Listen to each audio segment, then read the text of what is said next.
We are the first cathedrals of the industrial age. Forged in steel, blackened by the soot from coal. Filled by the thunderous roar of pounding locomotives. We are the last reminders of the era of mechanics and the old progress. And these are our stories.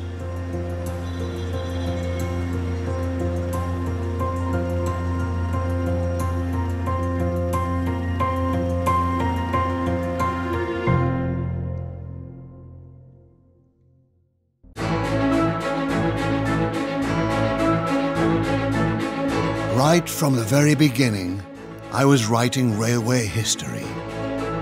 As the last monumental structure built in the industrial age during the railway mania. Still today, the prime example of the Midland Railway and one of London's 9 main stations.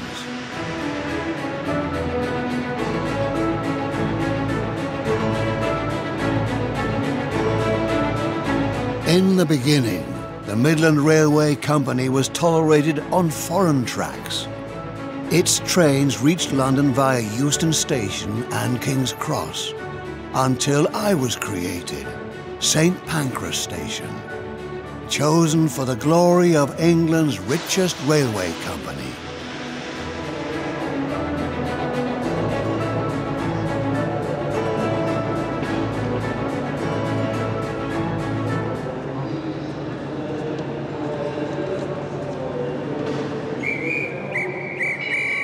On the 1st of October 1868, the first express train from London to Leicester left my vitreous railway hall. This journey was considered the longest train ride in the world, 156 kilometers without a single stop. I was a construction of superlatives. At the back, door to the world. In the middle, cathedral. And at the front, a palace. This is a customer announcement. Please ensure that you luggage. Sir George Gilbert Scott, architect of churches and cathedrals, designed me as a railway palace constructed out of innumerable turrets, spires and pinnacles. With materials of the Midlands, sandstone, red and grey granite and bricks, the shapeable dream material of the Victorian era. My crowning glory, still widely visible to this day, the Midland Grand Hotel.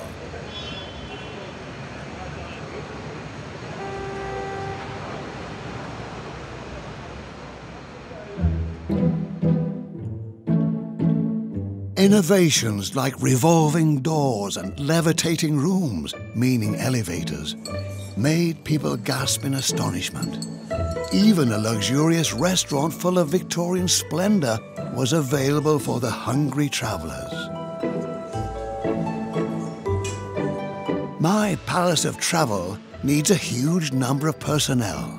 A sheer army of servants was needed for all the chamber pots, tubs, and cuspidors before you could rest in one of my 300 rooms. Every single one of them equipped with its own fireplace.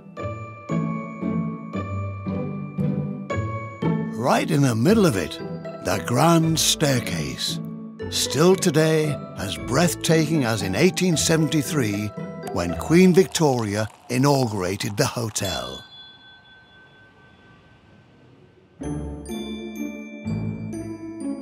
I am a place of magic, and the young Rosie Brigham, who was new in town, fell under my spell.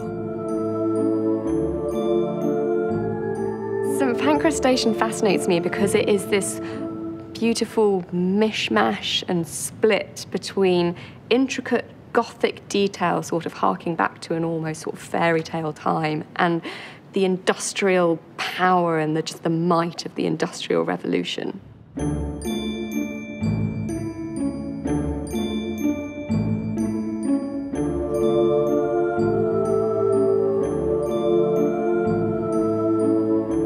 When I came here the first time, I looked up and I saw all of these heraldic images along the columns at the top.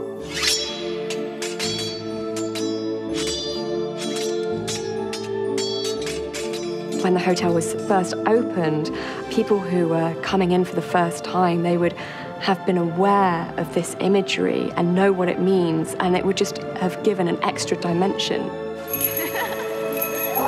But also internal tragedies shaped each of the 59 years that the Midland Hotel existed and created its own myth.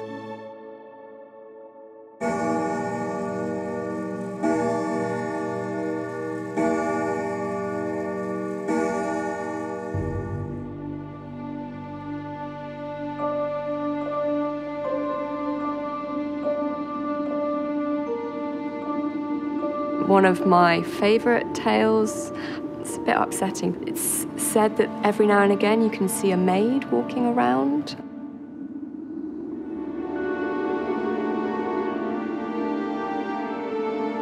This was a maid who fell pregnant, unfortunately. She got to know one of the more illustrious travellers quite well, and unfortunately fell pregnant, and then he just travelled off and left her.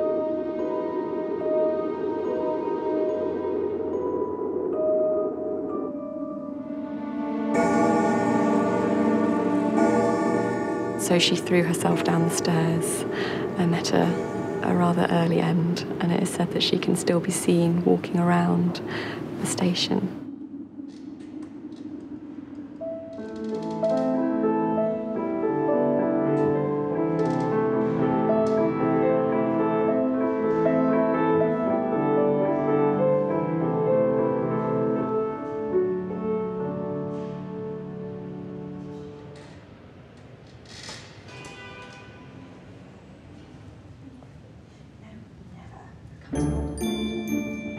I love the lady in smoking room. Good afternoon. One of my favourite things is that it was actually originally meant to be a mixed-sex smoking room. It was meant to be the first of its type, so that both ladies and gentlemen could smoke together. Box.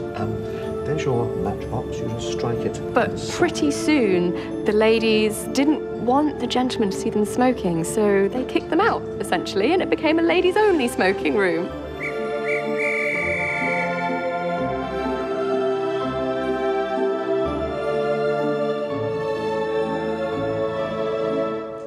It was sort of one of the first times that they would be allowed to travel by themselves. And I think that would be incredibly liberating, because all of a sudden, like, it's like the world's your oyster.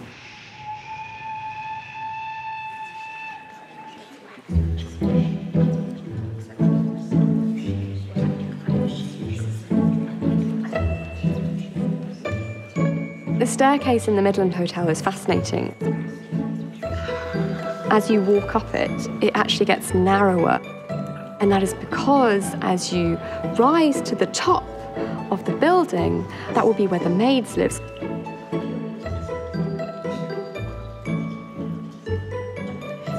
So it's wide at the bottom so that the ladies with their large skirts can pass, and it gives enough space for those ridiculous cage-like crinolines, which are sometimes, you know, meters in diameter. The ladies' fashion probably did have an influence on the architecture of the hotel.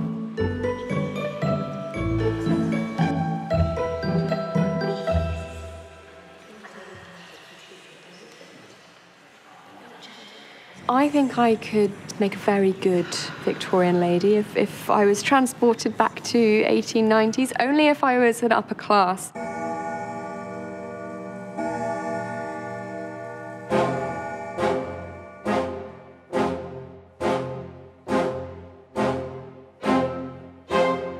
Silently and quietly, standing between my platforms, Sir John Betjeman, appointed Poet Laureate to the Queen, fanatic of railways and my saviour.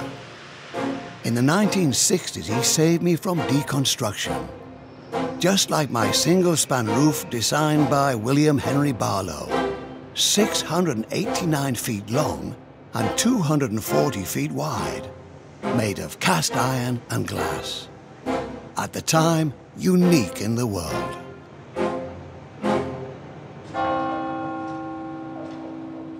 Nearby St. Pancras Gardens, the remains of an old cemetery. I was erected on a big part of its former ground.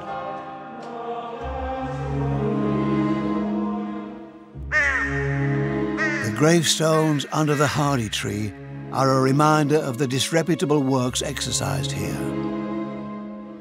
Over a whole year, 88,000 bodies were snatched from their graves.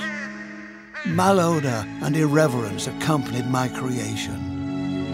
It was a dramatic experience for the 25-year-old architect Thomas Hardy.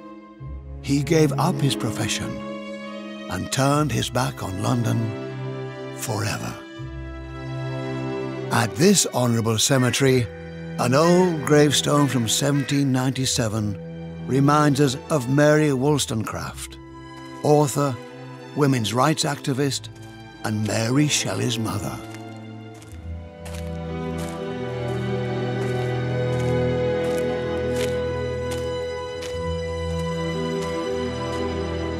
William Jones was also buried here, schoolmaster and tormentor of the young Charles Dickens. His cruel, unfair, and agonizing nature gave endless inspiration for the future books of the young author.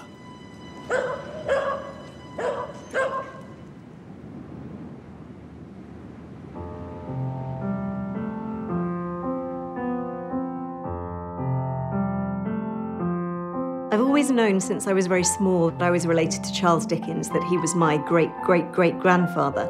But I didn't know for some time that everybody else knew who he was.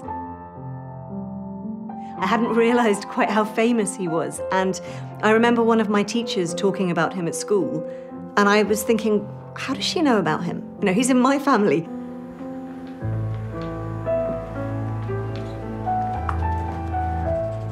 He was really, to me, known as the man who wrote Oliver.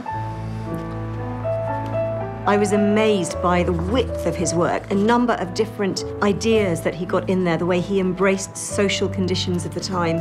And I'd had no idea of just how influential he'd been in changing some of the bad things in his society. Lucinda Hawksley, great-great-great-granddaughter of the writer, couldn't elude from the artistic family heritage. Today, she also works as a writer and is a passionate Dickens expert. When Charles Dickens was 18 years old, the very first steam train was created. And he was always a big fan of the railways until in 1865, he was on a train that was involved in a very terrible train crash.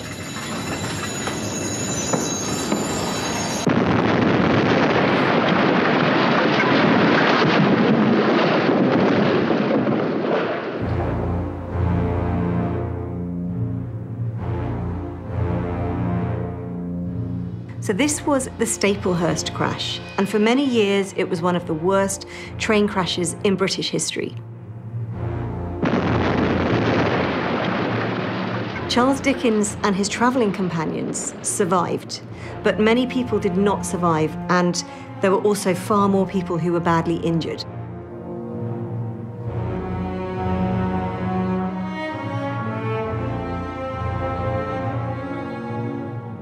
And this was something that scarred Dickens for life. So exactly 5 years to the day after the Staplehurst rail crash, Charles Dickens died. It was the anniversary of the rail crash.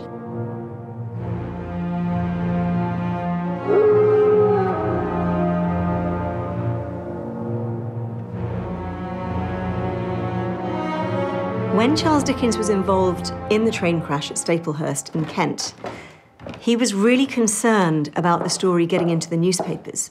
And this is because he was travelling with his mistress and her mother.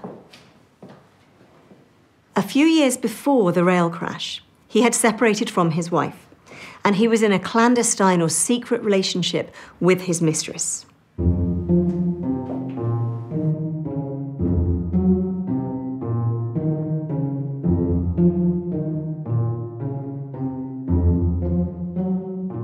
was also one of the heroes, because after he got out of the carriage and he helped his companions out of the carriage, he was then rushing around helping other people, and he was physically pulling dead or dying people from the train and trying to save them. It was a very famous illustration of him, which was made by somebody who had heard that Charles Dickens had gone to the stream, filled his top hat with water, and brought it back to wash the wounds of those people who'd been injured, or giving it to them to drink.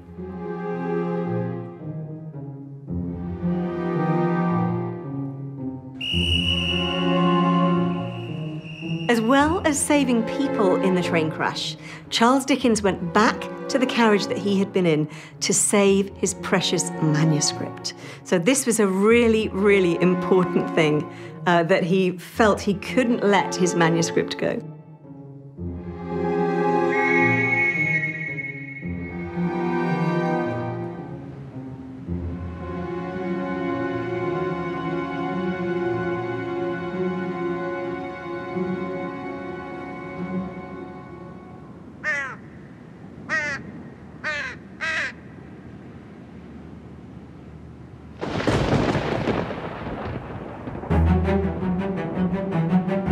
From the very beginning, I had to stand my ground in the middle of my numerous Londoner siblings, above all towards King's Cross and Victoria Station. Whilst I was servicing the rich Midlands, Victoria Station was crucial for the South and her connection to the continent.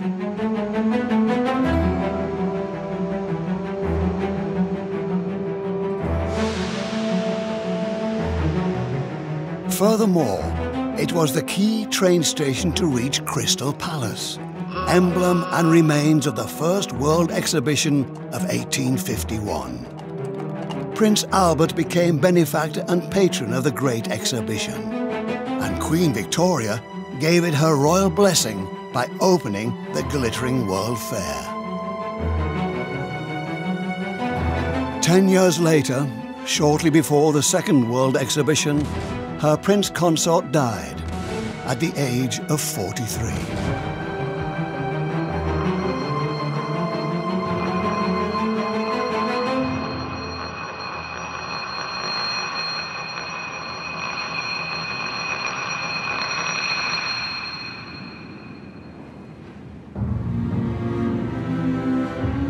Overwhelmed by grief, Queen Victoria retreated from public life.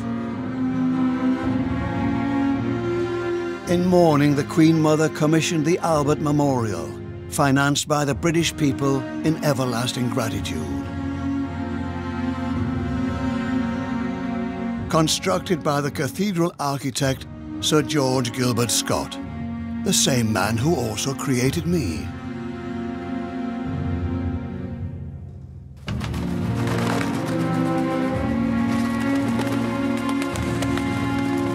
Prince Albert's statue sits gracefully, larger than life, in the middle of the 4 continents.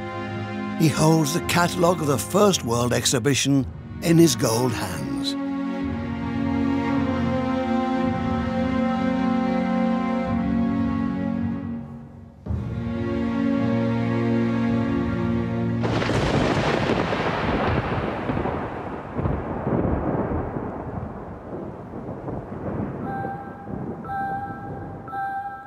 Still today, the rumor is going about that Queen Victoria consulted a medium in order to stay in contact with her deceased husband.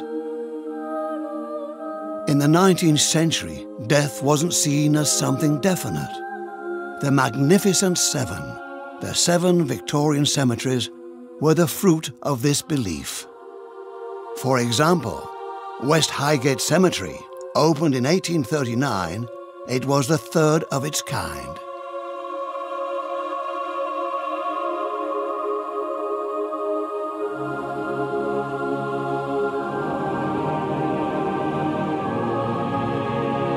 It was considered to be the most modern cemetery, erected fully in the spirit of the Victorian era. It was even considered to install steam-powered heating in the catacombs, in order to slow down the decomposition of the bodies.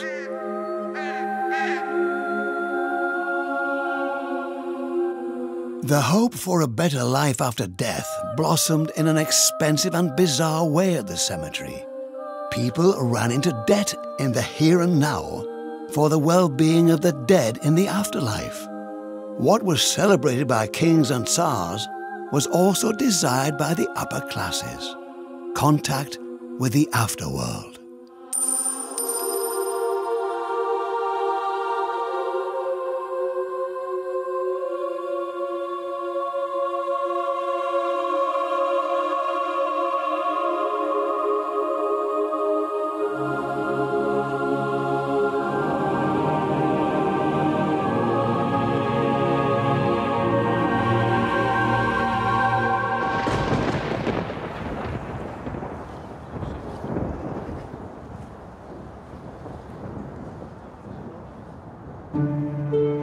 It was the marriage between media and seance. In Stansted Hall near London, people dedicate themselves to spiritualism. Even today, they still research and teach about life after death. Stephen Upton experienced his first apparitions at the age of 15. Today, he is a convinced spiritualist and passive medium.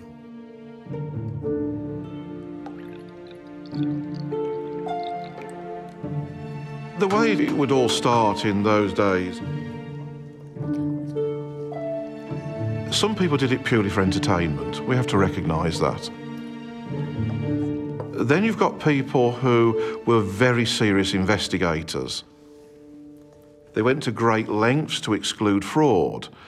And the third category is those who had lost someone they loved, and they were desperate to know that these people somehow had survived that event called death and that they could still communicate with them.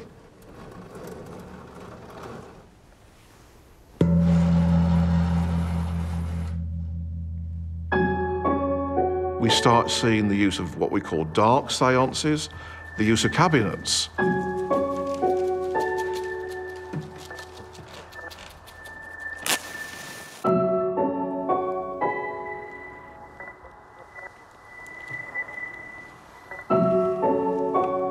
It's the frauds that introduced it. For the first 20 years or so, no medium sat in the dark.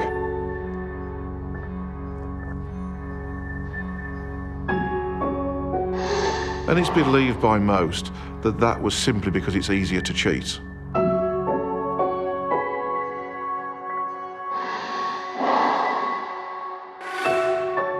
And over that period then, spiritualism started to become discredited in the minds of many.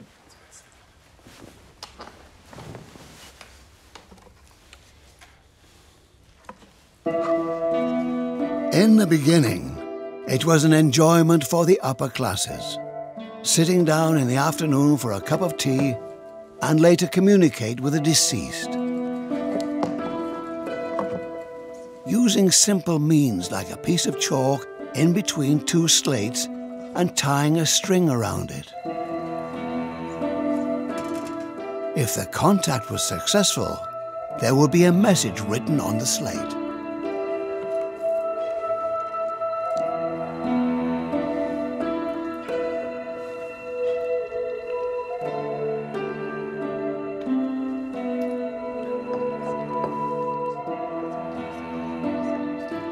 Those hands in the wax, it's possible through using what we call ectoplasmic phenomena for a spirit person, someone who has died, to materialise either parts of their body or even the whole body.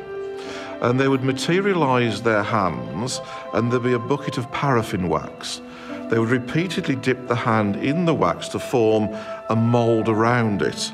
Then dematerialise the hand, you've now got an empty mould. We don't actually like to use the word proof. It's what we call providing evidence. Evidence to an individual can become personal proof. You decide as an individual if it proves life after death to you.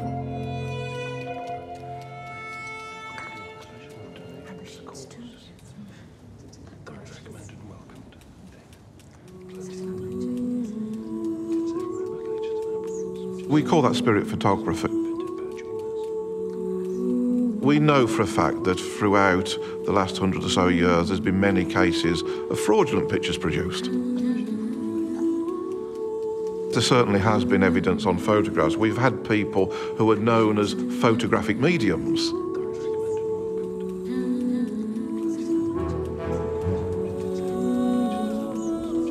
When you look at the photographs, with the knowledge we have today of things like Photoshop, etc., it'd be very easy for people to dismiss them and say, that's fraud.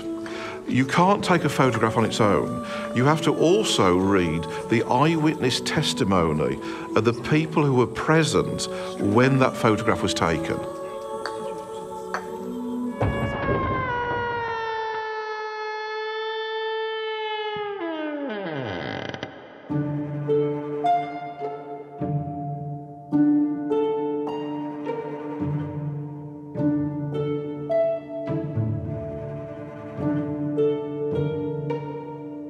The experience I've had over the years is just too numerous, but one that comes to mind is I was in the library with a group of students.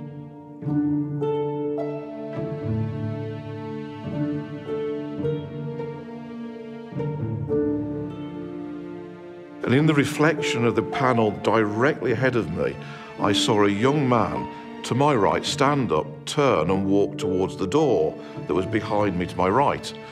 I turned round to say, sit down, and there's no one there.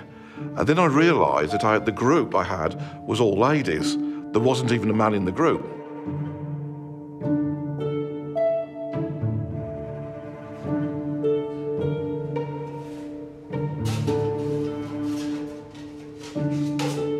I think it's very important that I don't take myself too seriously. We're human, we're normal. We're not special, we're not different.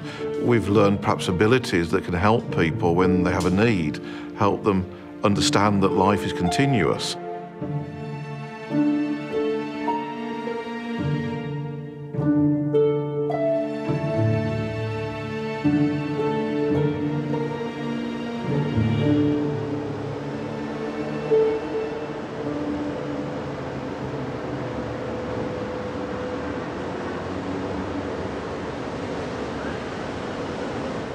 Customers for the 10:14 train to Disneyland Paris, this is the final call for check-in. Please go immediately to check-in.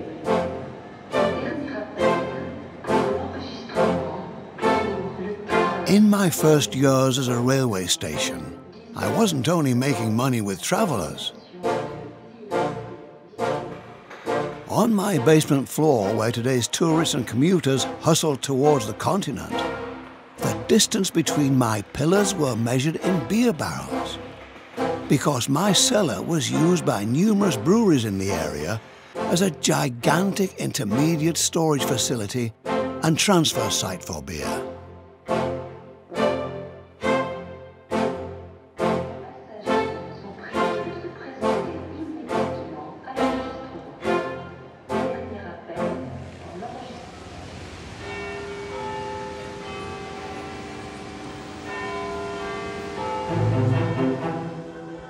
At the time of Queen Victoria, the demand for beer skyrocketed, with devastating consequences for the Thames.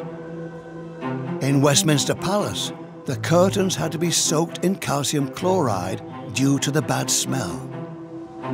Since the breweries also drained their fermenting sewage water into the river, in 1858, it was the summer of the Great Stink. Parliament and the courts considered a move away from the sewered Thames.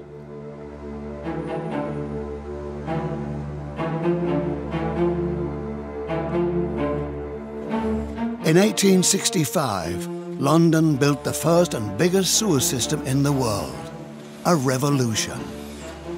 And pumping stations for fresh water, like the Kew Bridge pumping station.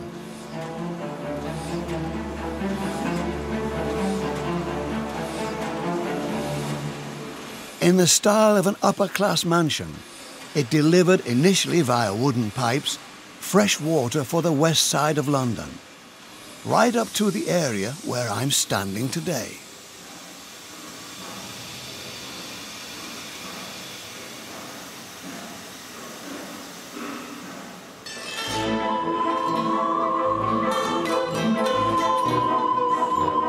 house full of steam-powered machines.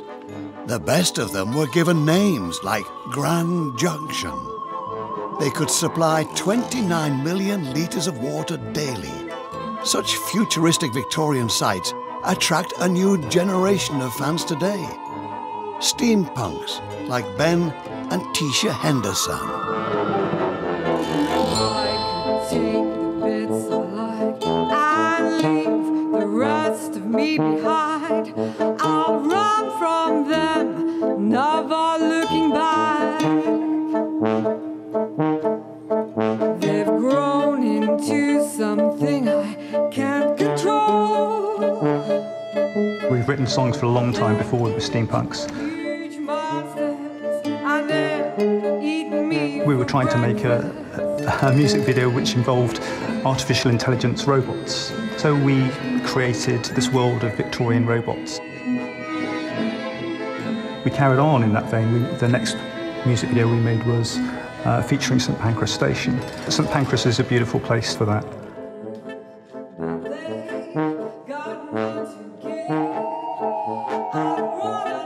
I wouldn't say steampunk is comparable to a religion, although to some people it is. Steampunk is a way of life. For me, it's choosing a slightly different path than other people choose, deliberately, trying to find some new aesthetic in the beauty of the past and bringing it into the future. That's what it's about.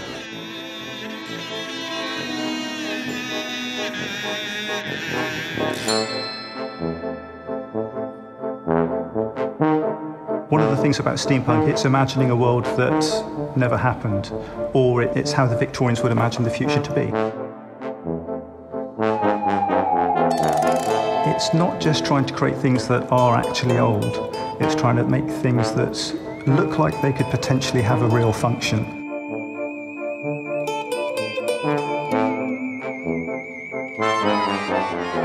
Making things from real materials gives them character. And they suddenly have grown out of this sort of black plastic, rectangular, shapeless thing into something it's still a mobile phone, but it's got a dial on it and a horn, you know, and it becomes something different, which I love. I need your security, no personal pyramids. You know my secret. With the ray gun, I wanted to make something that looked impressively chunky and realistic, and it looked like it could do something. It does actually have a functional use as well. You can actually fit a full bottle of whiskey inside that thing. It could never actually do any damage. But I sort of imagine it to be a shrink ray, so it's not a violent thing, it's something that just makes objects smaller, so that you could then put them in your handbag and, you know, take them with you. If I could take the bits I like and leave the rest of me behind, I'll run from them, never looking back. They've grown into something I can't control. So when I'm creating things, I sort of think, if the Victorians had made this, what would it look like? How would they design it? What materials would they use? That's where I'm going with it.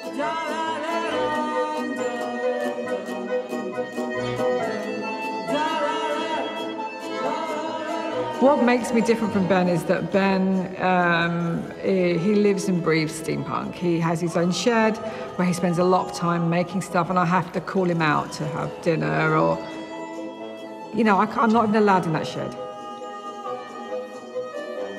I like the fact that you can wear the Victorian stuff, but you can kind of create it with a modern twist. So you can kind of bring it forward.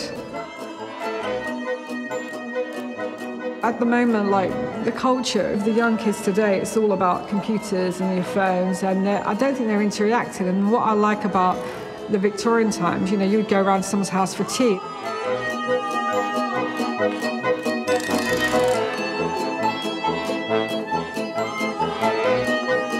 We've lost that, you know. People don't make that effort anymore, do they, really?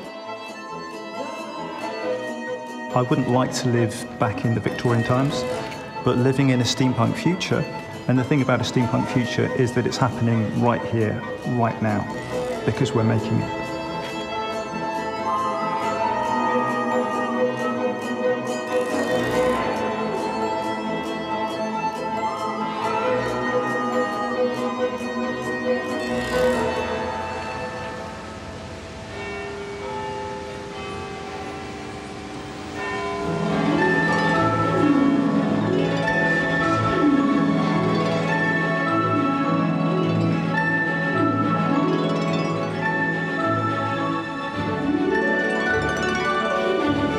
At a late hour, I awake to my second life, because the Londoner loves to stay around in my company for a little while, enjoying champagne, a cocktail, or a glass of ale. While the Eurostar trains depart from my gates via Dover to the continent.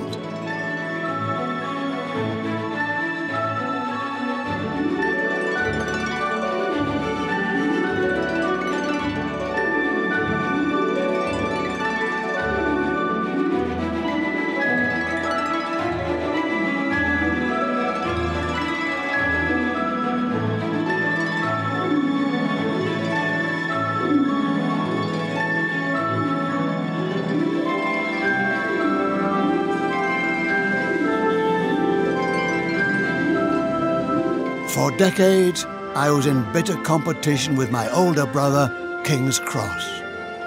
He was named after the statue of King George IV, which had to be displaced when he was constructed.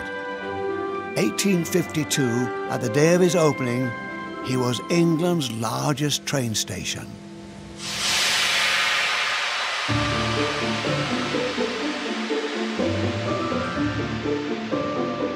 He even went down in film history as the magical train station. Young wizards and witches departed from platform 9 3/4 in the direction of Hogwarts.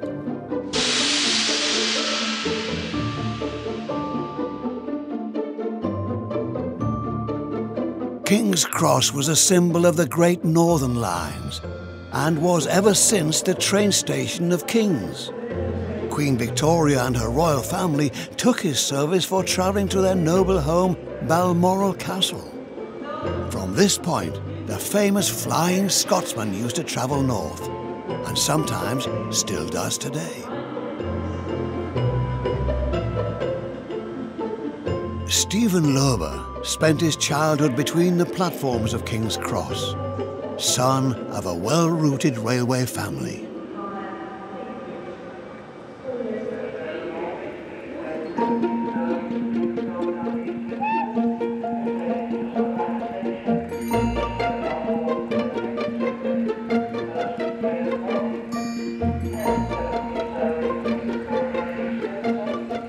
My connection with King's Cross is the fact is that my father worked there for many years. I sort of started on there as a junior railman. But it also was a playground for a kid. But you couldn't be too silly. You had to respect the station and, you know, but yeah, played around a bit, you know, mucked about sometimes, caused a bit of mischief.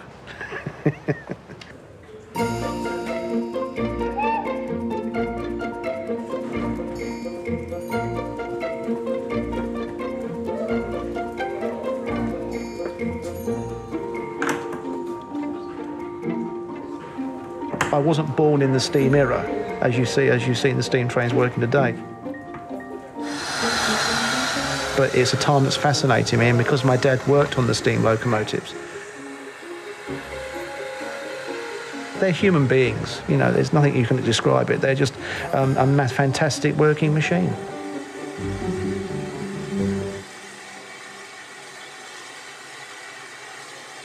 Basically, a locomotive is always considered as a she. If they play up, they always consider that being temperamental, being awkward. I hope I'm not putting my foot in this, but, you know, that's the reason why. It's always a she. The steam locomotive, if it plays up, goes wrong, or it shows you it doesn't approve that you're doing something wrong by operating it, will always tell you, like a lady, that they do not like it. There you go. How's that?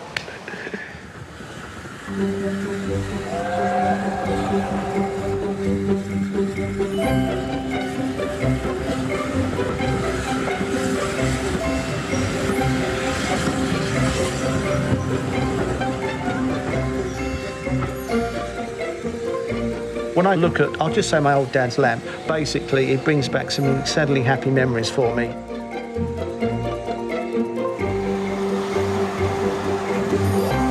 Like one of the British railway traditions that were established right in the beginning of the age of railway.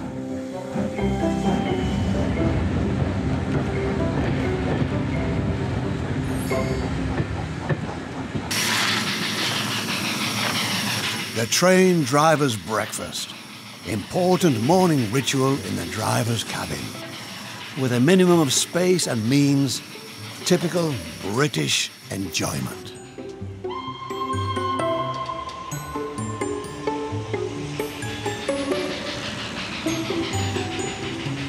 My dad was working as a fireman to his driver, and this was during and just after the war, I think, because rationing was still very much, in place. So what they do is they get the shovel, clean it, and put their bacon and eggs on the shovel, then put it in the fire hole door and cook it.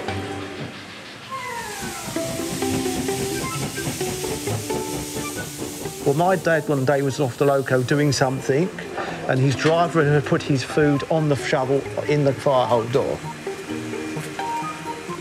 And then suddenly my dad jumps on and opens what they call the blower. And that gives a little bit of a draft into the firebox to prevent the fires coming out. Well, this took the bacon and eggs off the shovel, through the tubes and up the chimney.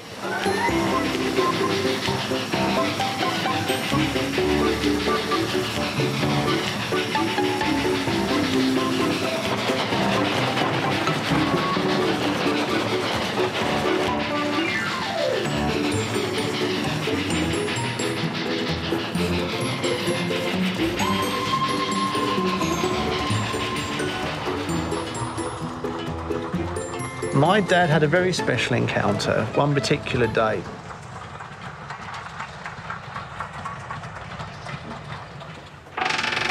He was a sleeping car attendant at the time.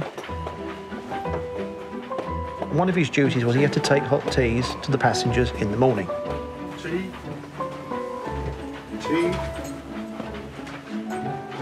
On this.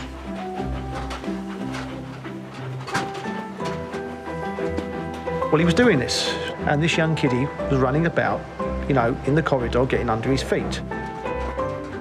Any more? Young man, he said, please get out the way because I'll spill hot tea over you. So the young chap stopped and went into his berth. My dad carried on doing his duty. He comes out with some more hot teas, he said. Well, this young lad's he's running up and down. So he said, look, I've told you once. And he just tapped him on the bum. He said, look, just get out of the way. Real tea? So this young kid, he looked a bit startled and then shot into the side into his berth.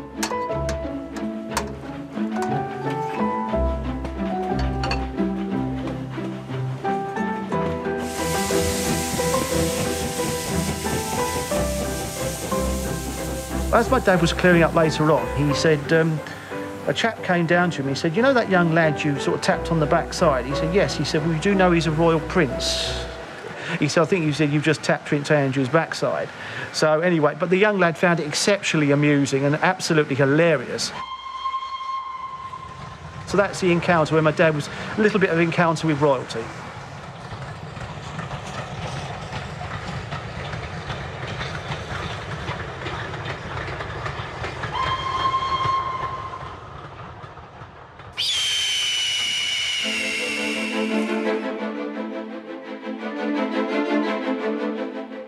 He is master of the birds, Wayne Parson.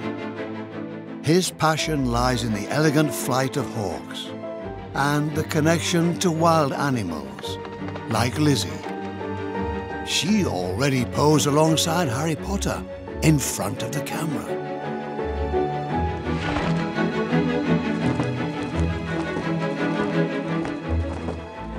It is close to say that. It is a bit like a marriage.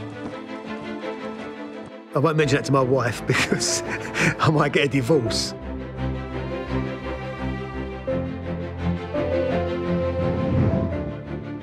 It's like two families. My wife, she doesn't agree. Obviously, we've got two little toddlers running about, and she thinks it's a bit like me sitting down the pub having a beer while I'm training my birds. And I'm glad she understands that I do that.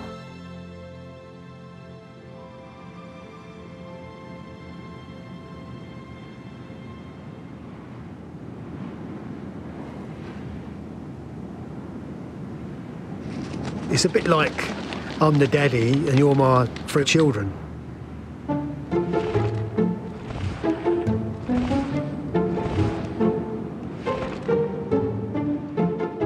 Rosie's character, she's a little bit spoiled. She reminds me of a dog what's been spoiled.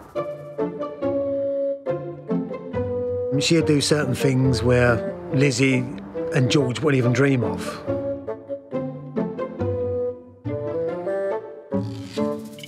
Sometimes she'll sort of fly off with the hump and realise she's sulking, and then eventually when I call her back, she will come back. If she's over her weight and she's heavy, and I decide to fly her, then she thinks the sky's the limits and she can just go off and do what she wants to do.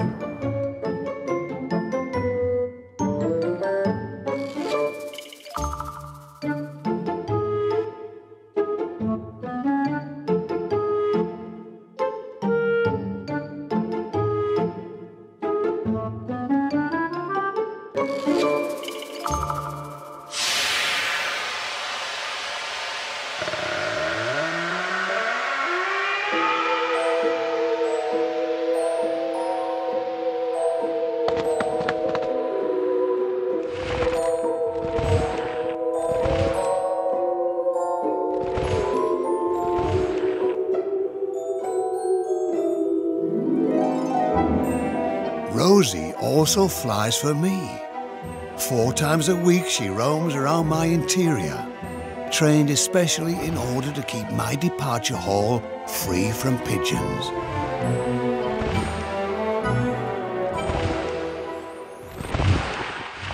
When I let the hawk fly in St Pancras Station and seeing the bird fly free, it gives me a good feeling.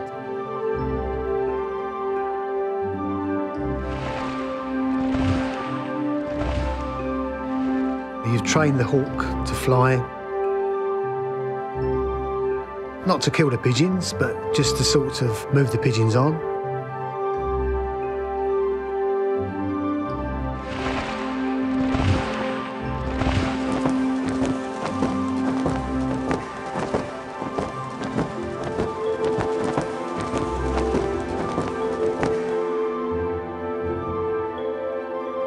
I do get worried of birds flying in St Pancras because anything can happen on a split second. Like a pigeon might fly in, the hawk might be up somewhere high in the rafter, and it might just come down and catch the pigeon. There's always that chance.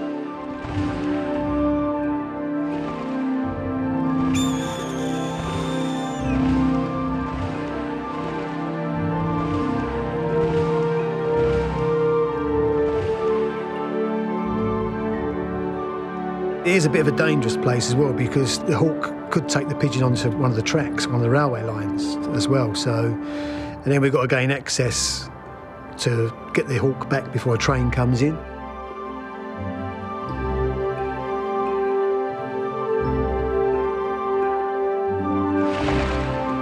That's never happened.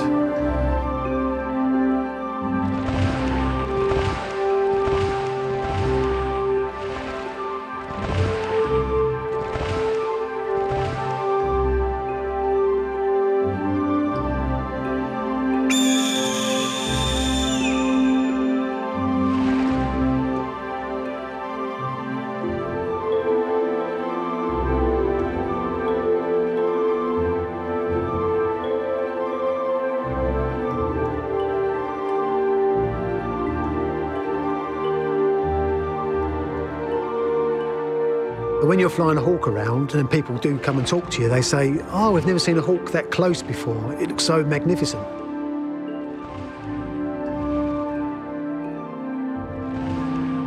So the birds are celebrities. Because if I was walking there and started to talk to someone with no birds, they'd just give me the time of the day and that'd be it.